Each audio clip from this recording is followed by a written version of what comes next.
ओम शांति। आज का प्रातः क्लास है 1 जनवरी 1969।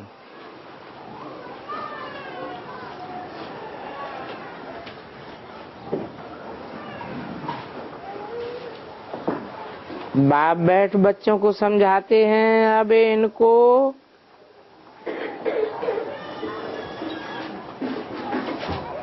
अर्थात इन लक्ष्मी नारायण के चित्रों की तरफ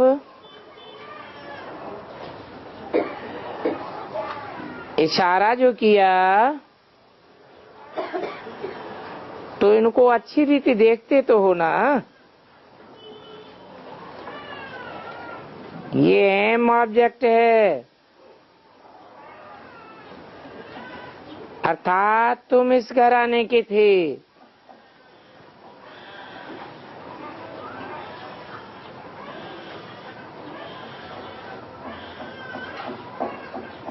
फर्क तो होता है ना।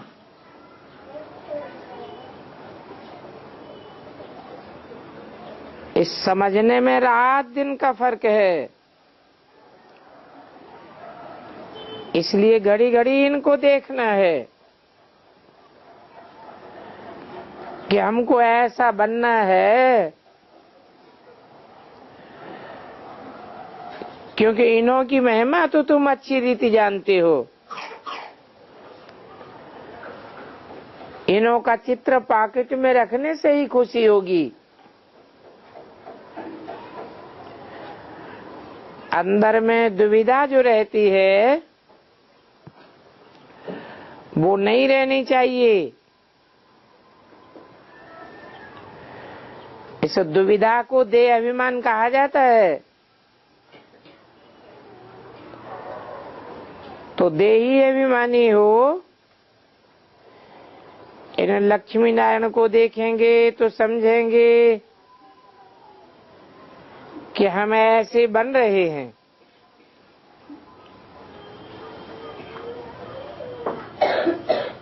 तो जरूर इनको देखना पड़े। बाप भी समझाते हैं तुमको ऐसा बनना है।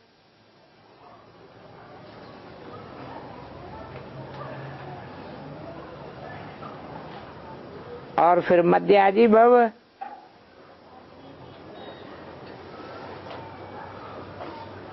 इनको देखो, याद करो।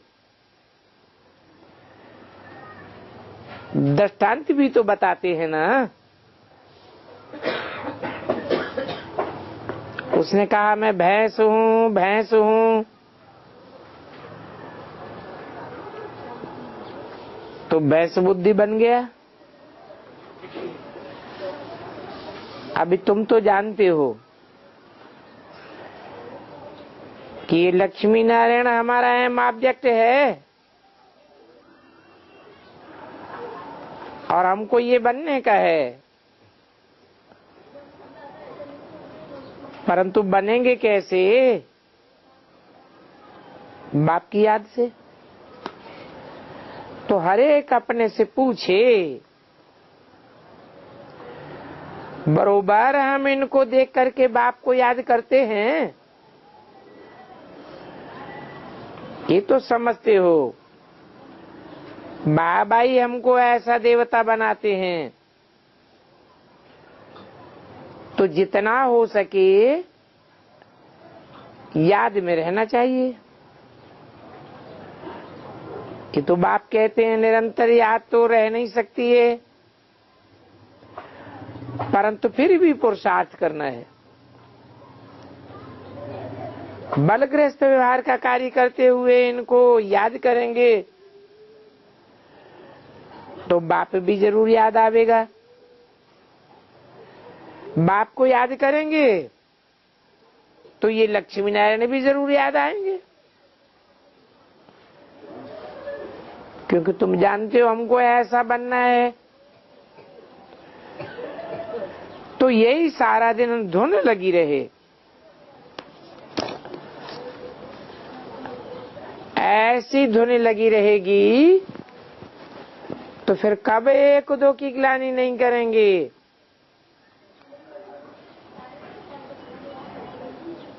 1169 की वाणी का 3रा पेज।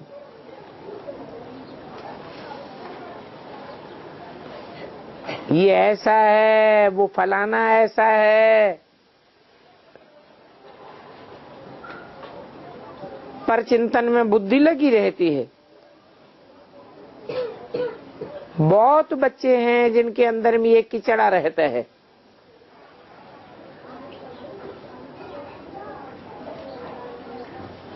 उस किचड़े को बैठ दूसरों को सुनाते हैं, फलाना ऐसा है, वो ऐसा है। जो इन बातों में लग जाते हैं, पर चिंतन करने लग पड़ते हैं, वो ऊंच पद पाए नहीं सकते। ऐसे ही रह जाते हैं। कितना सहज समझाया जाता है, इनको याद करो, बाप को याद करो, तो भी तुम यह बन जावेंगे।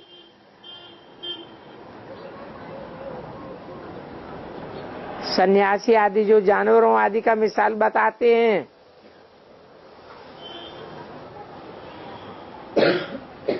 वो तो सभी है फालतू।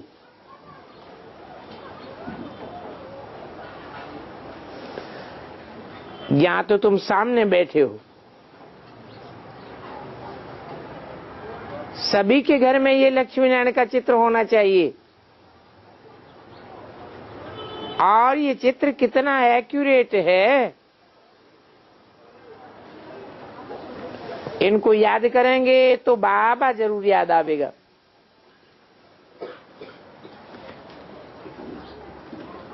बाबा को याद करेंगे तो ये भी याद आवेंगे।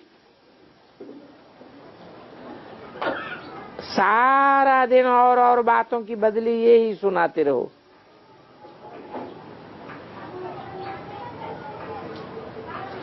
बाकी फलाना ऐसा है, वो वैसा है, इसकी निंदा करना, इसकी निंदा करना, इसको दुविधा कहा जाता है। ये तो जानते हैं कि मनुष्य तो सभी बंदर बुद्धि है। ऐसे बंदर बुद्धि मनुष्यों को पलटाना है, अर्थात दैवी बुद्धि बनाना है। किसको दुख देना, ग्लानि करना, चंचलता करना, वो स्वभाव नहीं होना चाहिए। ऐसे बंदरपने में तो आधा कल्प तुम रहे हो।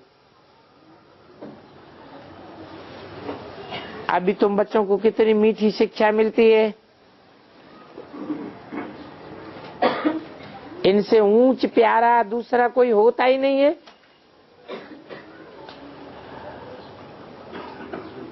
कभी कोई उल्टा सुल्टा काम श्रीमत के बगैर नहीं करना चाहिए। बाप ध्यान के लिए भी डायरेक्शन देते हैं, सिर्फ भोग लगा करके आओ। बाबा ये तो कहते नहीं है कि बैकुंठ में जाओ, रास विलास आदि करो। दूसरे जगह गए तो समझो माया की प्रवेशता हो गई। माया का नंबर 1 कर्तव्य है गटर में डालना।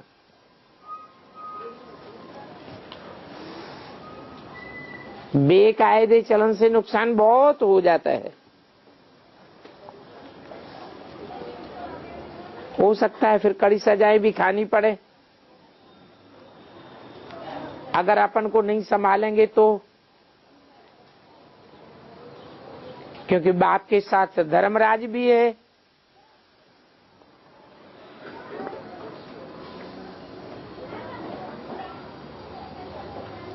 कौन है बाप और कौन है धर्मराज? है जिसमें धर्म की धारणाएं जास्ती रही, वही धर्मराज का पार्ट बजा सकता है।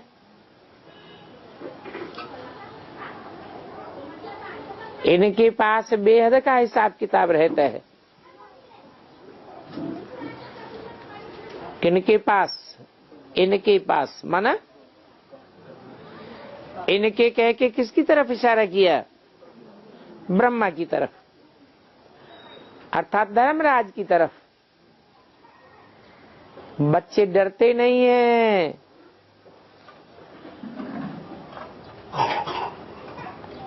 बाप तो कहते हैं कहीं सजाएं न खा जावे। रावण की जेल में कितने वर्ष से सजाएं खाई हैं। इस दुनिया में कितना अपार सुख है, दुख है। अभी बाप कहते हैं और सभी बातें भूल बाप को ही याद करो और सभी प्रकार की दुविधाएं अंदर से निकाल दो।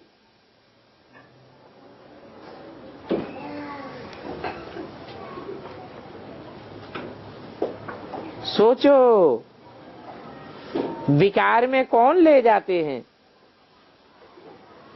ये माया के भूत हैं। तुम्हारा तो अहम ऑब्जेक्ट ही है, लक्ष्मी नारायण है। राजयोग है ना। बाप को याद करने से तुमको ये वर्षा मिलेगा, तो इसी धंधे में लग जाना चाहिए। सारा कचरा अंदर से निकाल देना चाहिए। माया की परीक्षा भी बहुत कड़ी है, परंतु उनको उड़ाते रहना है। जितना हो सके याद की यात्रा में रहना है। ये तो जानते हैं, अभी तो निरंतर याद हो नहीं सकती है। क्यों नहीं हो सकती है? अभी माने कब?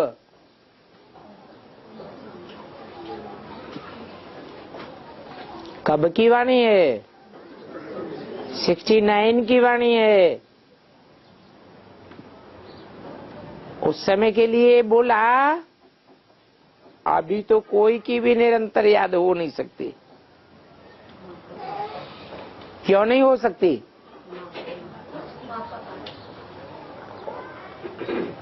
इसलिए नहीं हो सकती कि सब दुविधा में हैं।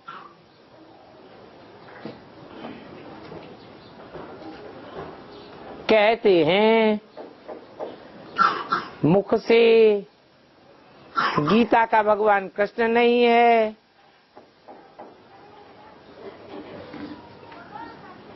फिर बुद्धि में बात तो आती है। अगर गीता का भगवान साकार कृष्ण नहीं है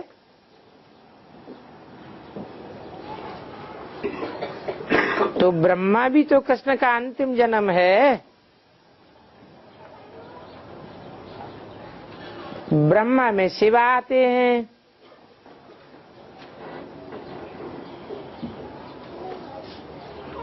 तो क्या ये कृष्ण उर्फ ब्रह्मा भगवान का साकार रूप नहीं हुआ?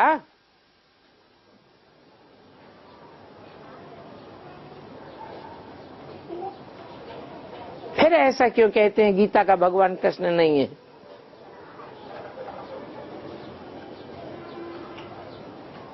इससे साबित होता है कि जरूर कोई दूसरा रूप है जो गीता का भगवान के रूप में संसार में प्रत्यक्ष होता है।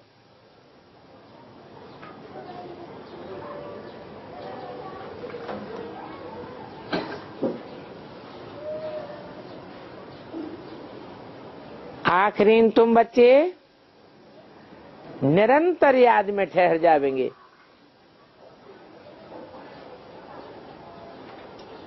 त्रेसठ जन्मों के पाप हैं,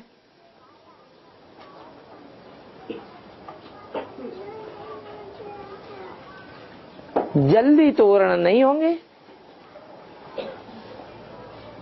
टाइम तो लगता है ना। और निरंतर याद करने के लिए दुविधा भरी याद से काम नहीं चलेगा। याद तो पक्की होनी चाहिए।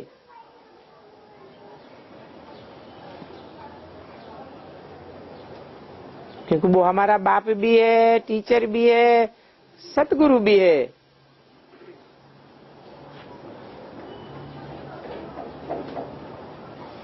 ब्रह्मा का रूप बल साकार है, परंतु उसे सदगुरु नहीं कह सकते। अगर सदगुरु का रूप होता तो उनके मंदिर होते, मूर्तियां होती, पूजा होती।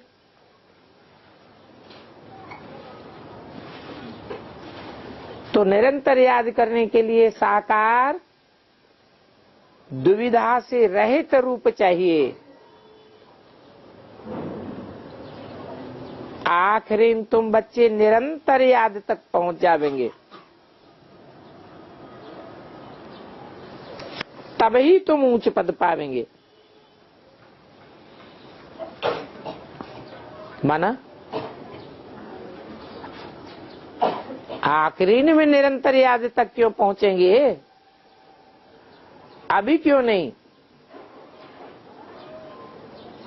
क्योंकि अभी भी बुद्धि में दुविधा आती रहती है, माया निश्चय को हिलाए देती है, घड़ी घड़ी अनिश्चय बुद्धि बनाई देती है। अगर अंदर दुविधा, खराब ख्यालात होगी तो ऊंच पद मिल नहीं सकता। माया के वशीभूत होकर के हार खाते रहते हैं। बाप समझाते हैं, बच्चे गंदा काम करके हराओ मत। निंदा आदि करते करते तो तुम्हारी इतनी बुरी गति हुई है, अभी तुम्हारी सदगति होती है तो बुरे कर्म मत करो। बाबा देखते हैं माया ने आधा कल्प पूरा ग्रास कर लिया है और पता भी नहीं पड़ता है। खुद समझते हैं हम बहुत अच्छा चल रहे हैं, परंतु बाप कहते हैं नहीं। बाप तो समझाते हैं, मनसा वाचा कर्मणा, कोई भी कर्म ना आए, मुख से रतन ही निकलती रहे, कभी भी पत्थर नहीं निकलना चाहिए। नहीं तो बहुतों के मुख से पत्थर ही निकलते रहते हैं। ये एक ही समय है जबकि तुम्हारे मुख से रतन ही रतन निकलने चाहिए। गंदी बातें करना ये पत्थर हैं। अभी तो तुम पत्थर से पारस बन रहे हो, तो मुख से कभी भी पत्थर नहीं निकलने चाहिए, हमेशा रतन ही निकले। बाबा को तो बहुत समझाना पड़ता है। बाबा का हक है बच्चों को समझाना। ऐसे तो नहीं है कि भाई भाई को लकड़ी मारेंगे व सावधानी देंगे। टीचर का काम होता है शिक्षा देना। टीचर तो कुछ भी कह सकते हैं,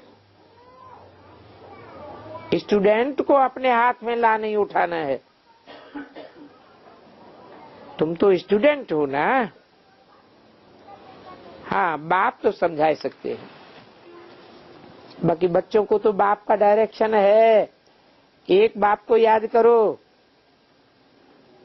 क्योंकि अभी तुम्हारी तकदीर खुल रही है। श्रीमत पर न चलने से तुम्हारी तकदीर बिगड़ पड़ेगी,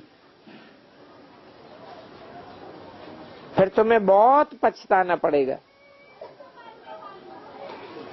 बाप की श्रीमत पर न चलने से एक तो सजाएं खानी पड़ेंगी और दूसरा घाटा क्या होगा, पद भी भ्रष्ट हो जाएगा।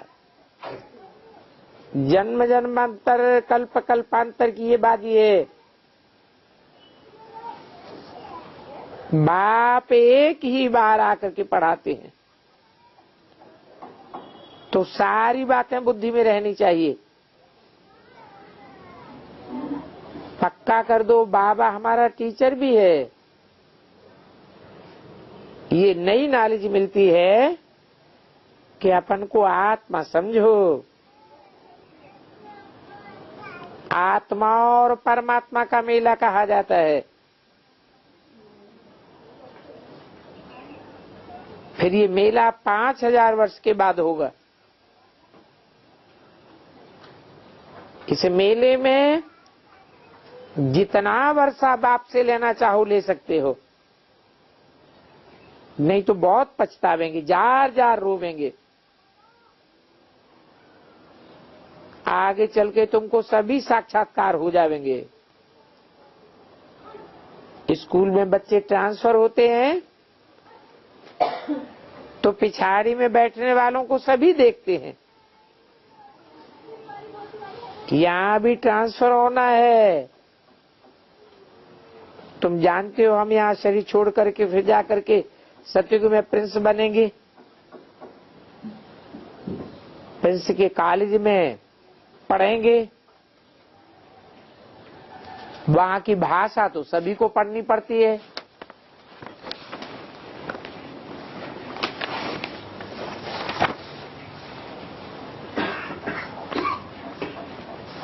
वहां भी है मदर लैंग्वेज।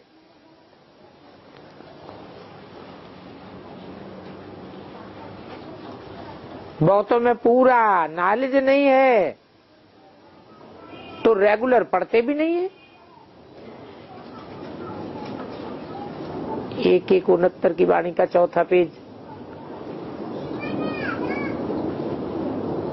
आजकल तो सब मरे पड़े हैं, क्योंकि माया के मुरीदों का संग है।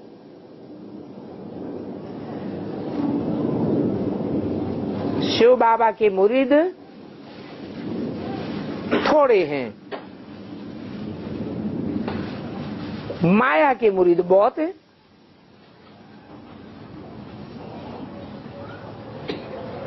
मुरीद माने मरने वाले। कोई माया के पीछे मरते हैं, कोई बाबा के पीछे मरते हैं। तुम शिव बाबा के मुरीद बनते हो तो फिर माया सहन नहीं कर सकती है। इसलिए संभाल बहुत करनी चाहिए। छीछी गंदे मनुष्यों से बड़ी संभाल रखनी है। हंस और बगुले हो गए ना। बाबा ने रात को भी शिक्षा दी, सारा दिन कोई की निंदा करना, परचिंतन करना, इसको दैवी गुण नहीं कहा जाता है। देवताएं तो ऐसे काम करते ही नहीं। बाप कहते हैं अभी बाप और वर्षे को याद करो, फिर भी निंदा करते रहते। अरे निंदा तो तुम जन्म जन्मांतर करते आए हो। दुविधा तो अंदर रहती ही है ना। ये भी एक अंदर गुप्त मारामारी है। ये दुविधा की मारी है। गुप्त अपना खून करते हैं और बहुतों को घाटा डालते हैं। फलाना ऐसा है, फलाना वैसा है। अरे कोई कैसा भी है, तुम्हारा क्या जाता है। जो जैसा भी है, सबका सहायक एक बाबा है। अभी तुमको तो श्रीमत पर चलना है। मनुष्यों की मत तो बड़ा गंदा काम कराई देती है। इसकी ग्लानि करेंगे, उसकी ग्लानि करेंगे। ये माया के भूत हैं। देवता बनने के बदली माया चूहरा बनाने की कोशिश करती है। ये है ही पतित दुनिया। अभी तुम तो समझते हो कि हम पतित से पावन बन रहे हैं, तो ये बड़ी खराबियां हैं। समझाया जाता है तो आज से ही कान पकड़ लेना चाहिए। हम कब ऐसा कर्म नहीं करेंगे। कुछ भी अगर देखते हो तो अंदर में नहीं रख लेना चाहिए, बाबा को रिपोर्ट करनी चाहिए। तुम्हारा क्या जाता है एक दो की ग्लानि करने में।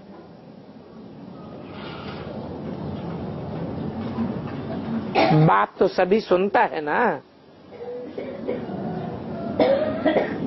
तुम जानते हो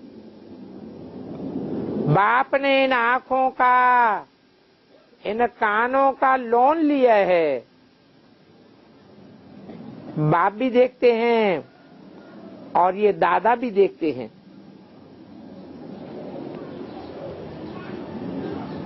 चलन और वातावरण कोई कोई का तो बहुत बेकायदे रहता है। जिनका बाप नहीं होता है उनको छोरा कहा जाता है। तो कहेंगे ये सभी महान छोरे हैं, क्योंकि बेहद के बाप को जानते ही नहीं, याद ही नहीं करते हैं। सुधरने की बदली और ही बिगड़ते रहते हैं। इसलिए अपना ही पद गंवाते हैं। श्रीमत पर नहीं चलते हैं तो जरूर छोरे हैं। माँ बाप की श्रीमत पर ही नहीं चलते।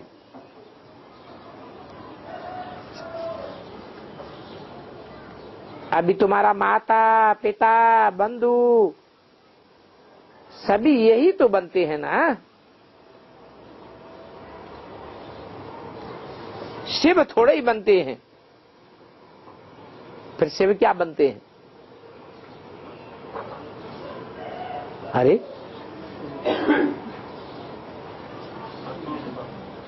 हाँ, शिव तो बिंदु बिंदु आत्माओं का बाप है।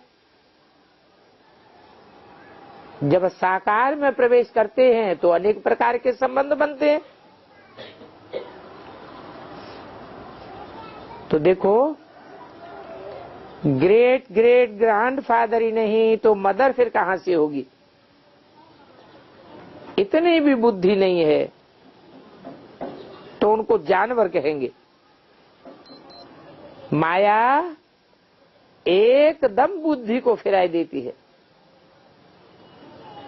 बेहद के बाप की आज्ञा नहीं मानते हैं तो दंड पड़ जाता है। जरा भी सदगति को नहीं पाते।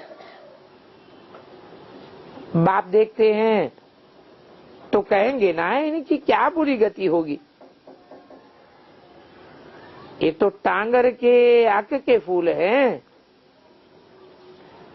जिनको कोई भी पसंद नहीं करता है। तो सुधारना चाहिए ना,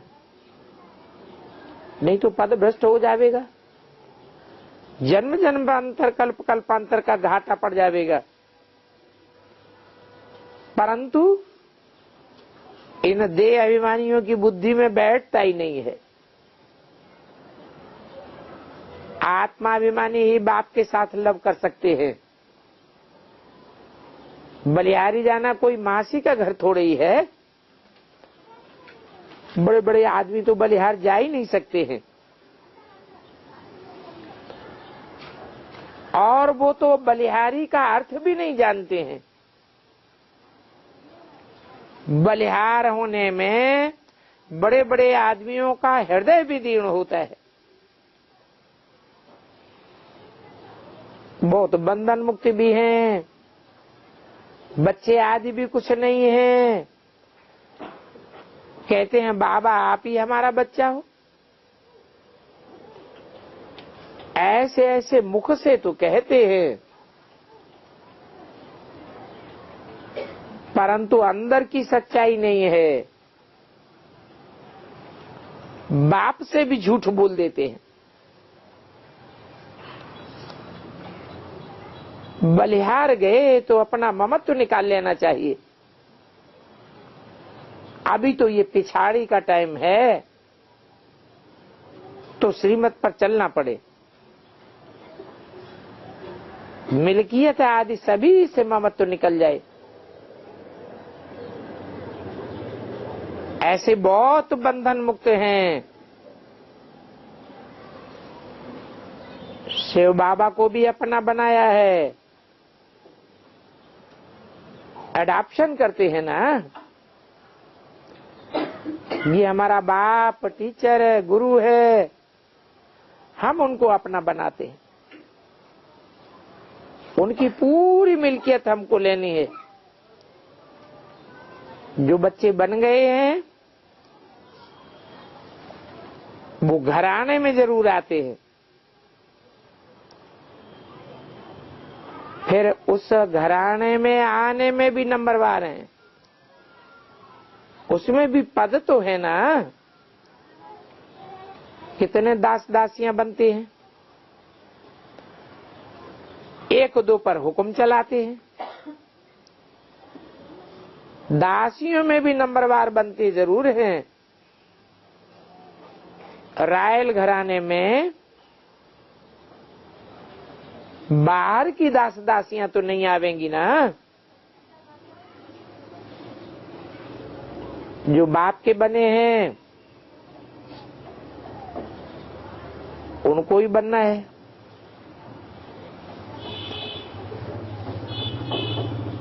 क्या बनना है?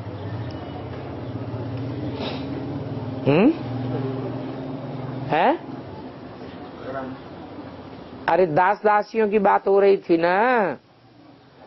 राजघराने में जो दास दासियां हैं वो बाहर के नहीं होंगे, अंदर वालों से ही बनेंगे। ऐसे ऐसे बच्चे हैं जिनमें पाई का भी अकल नहीं है। अभी बाबा तो ऐसे नहीं कहते हैं कि मम्मा को याद करो अथवा मेरे रथ को याद करो।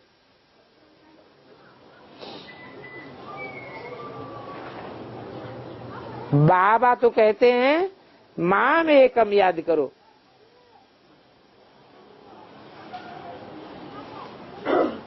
देह के सभी संबंध छोड़ अपन को आत्मा समझो। कोई बच्चा आदि भी नहीं। बाकी स्त्री पुरुष मक्कड़ जाल में फंसते हैं। वो मक्कड़ जाल अपने लिए ही जाल बनाते हैं। पहले स्त्री की जाल में फंस पड़ते हैं, फिर निकलें कैसे? नहीं तो फिर बच्चों के जाल में फंस पड़ते हैं। फिर पिछाड़ी में मरने के समय सभी की याद आती रहती है। ऐसों को फिर अंतकाल में बच्चे भी याद आ जाएंगे, तो स्त्री भी याद आ जाएगी, फिर जन्म भी ऐसा ही मिलेगा। बाप समझाते हैं कि प्रीति ही रखनी है तो एक से प्रीति रखो। तो तुम्हारा बेड़ा पार हो जाएगा। बाकी बाप की डायरेक्शन पर चलो, बाप की डायरेक्शन पर अमल करना है। 1:69 की वाणी का 5वां पेज। मोहजीत राजा की भी कथा है ना। पहले नंबर में है बच्चे, क्योंकि स्त्री के बाद फिर सारा प्यार बच्चों पर जाता है, क्योंकि बच्चा मिल्कियत का वारिस बनेगा।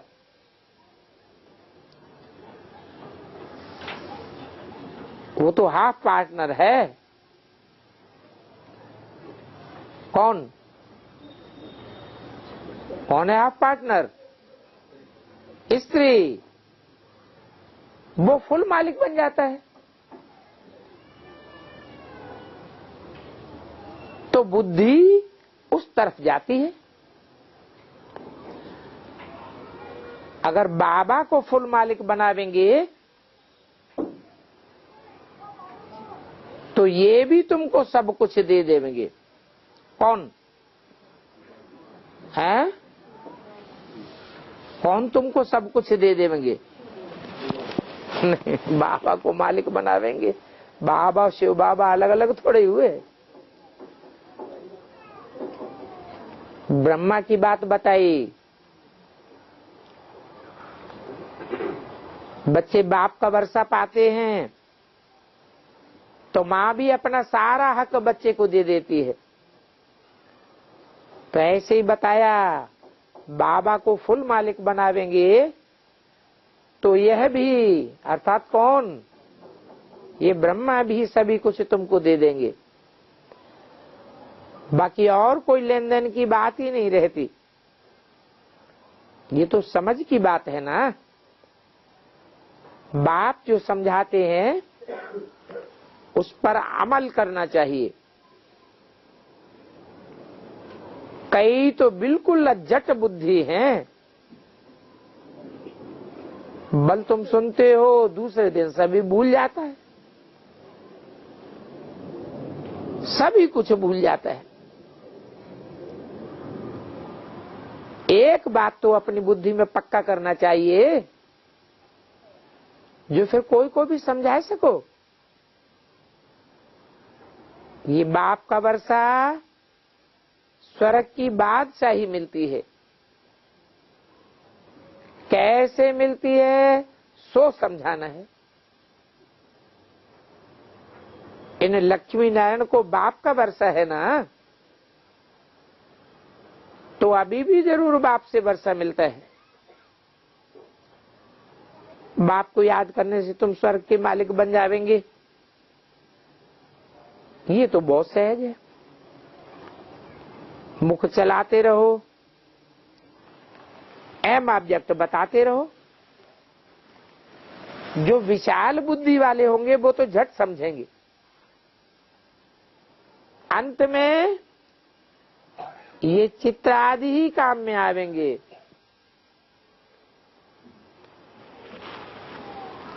क्या कहा?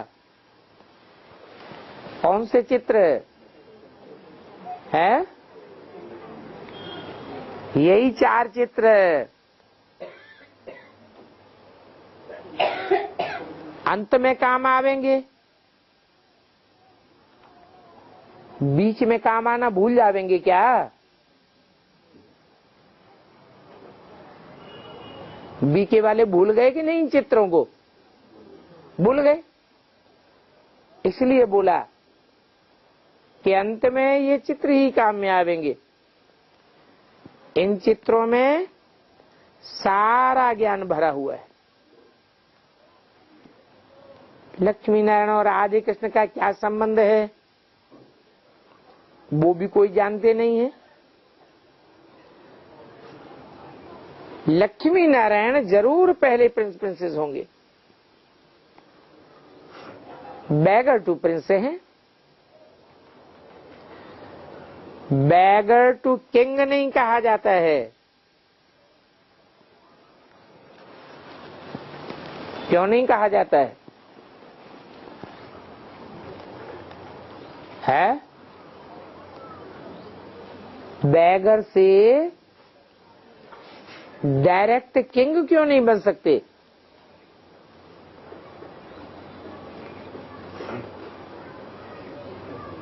है? बैगर टू प्रिंस का गायन क्यों है?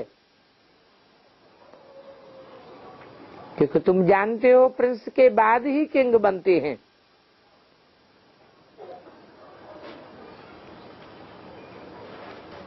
कोई की लॉटरी खुलती है तो एकदम नहीं दे देते हैं, थोड़ा थोड़ा करके देते हैं। लक्ष्मी नारायण छोटेपन में कौन थे ये किसको भी पता नहीं है। 100% इडियट को बाप आकर के 100% आइडियल बनाते हैं। समझते भी हैं ये तो बहुत सहज बात है, परंतु माया का कोई कोई पर बहुत आवरण है। इसकी निंदा करना, ग्लानि करना, ये बहुतों की आदत पड़ी हुई है। और तो कोई काम जैसे है ही नहीं। निंदा करने के सिवाय कब आपको याद नहीं करेंगे। एक दो की ग्लानि का ही धंधा पकड़ा हुआ है। ये माया का पाठ है। बाकी बाप का पाठ तो बिल्कुल सीधा है। झूठ बोलना, बातें बनाना सीखना हो तो जाओ व्यास के बाजू में जाकर के बैठ जाओ।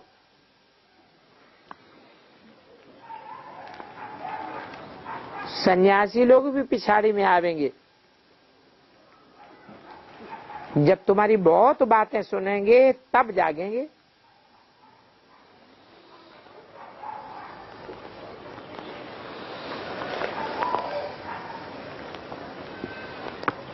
अभी नहीं जागेंगे।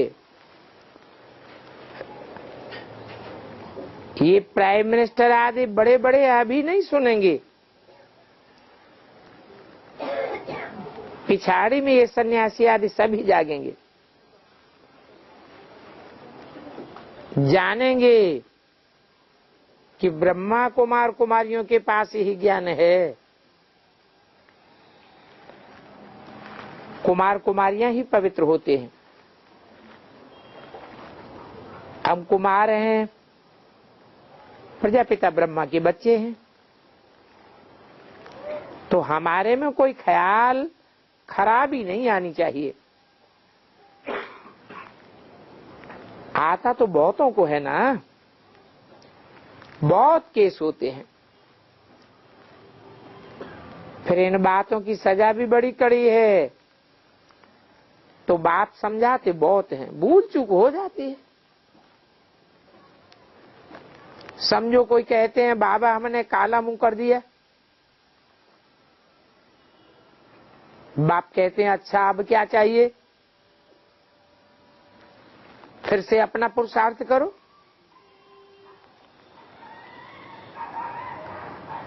अपनी उन्नति करने के लिए उनको वार्निंग दे करके अलाउ करना पड़े। उनको बोलना है अगर फिर से तुम्हारी कुछ ऐसी चाल देखी तो तुमको निकाला जाएगा।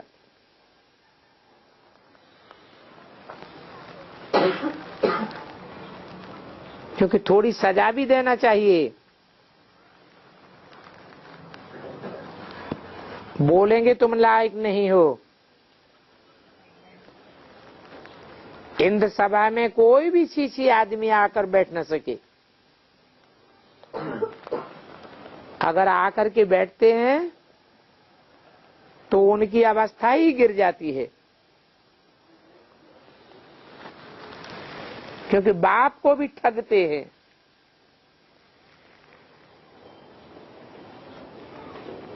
तो यहाँ कौन सी सजा है? अवस्था की गिरावट ही यहाँ की सजा है।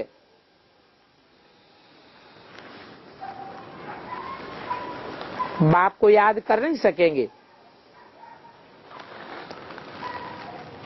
सारी अवस्था गिर जाती है और अवस्थाएं ऐसी ऐसी गिरती है जो बात मत पूछो। श्रीमत पर न चलने से अपना ही पद भ्रष्ट कर देते हैं। इसलिए बाबा कहते हैं ध्यान आदि में जाने में कोई फायदा नहीं है। बाप के डायरेक्शन पर न चलने से और ही भूतों की प्रवेशता होती है,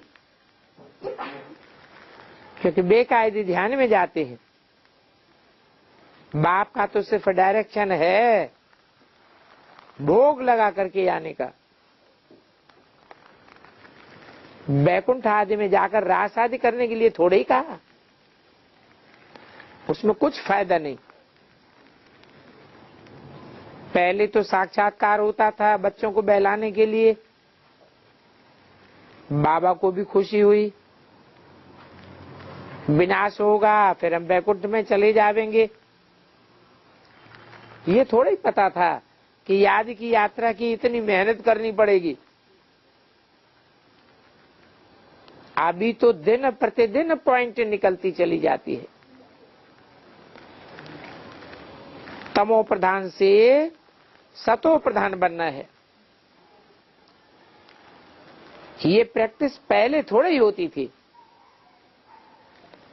अभी तो अच्छी मेहनत करनी है। साक्षात्कार आदि का काम नहीं है। देखा जाता है साक्षात्कार आदि करने वाले बहुत डूब मरे। आगे तो सिंगल डूबते थे, अभी तो डबल डूबते हैं। बाबा को तो कब कब ख्याल आता है कहीं बहुत कड़ी सजाएं अभी से ही शुरू न हो जावे, क्योंकि सजाएं बहुत गुप्त भी होती हैं। सोचते हैं कहीं कोई कड़ी पीड़ा ना आ जावे, बहुत गिरते रहते हैं, सजाएं खाते रहते हैं। बाप तो सभी इशारे में समझाते रहते हैं, क्योंकि अपनी तकदीर को लकीर बहुत लगाते हैं। इसलिए बाप खबरदार करते रहते हैं, अभी गफलत करने का समय नहीं रहा, अपन को सुधार लो। अंत घड़ी आने में कोई देरी नहीं है। अच्छा, रूहानी बच्चों को रूहानी बाप दादा का याद प्यार गुड मॉर्निंग।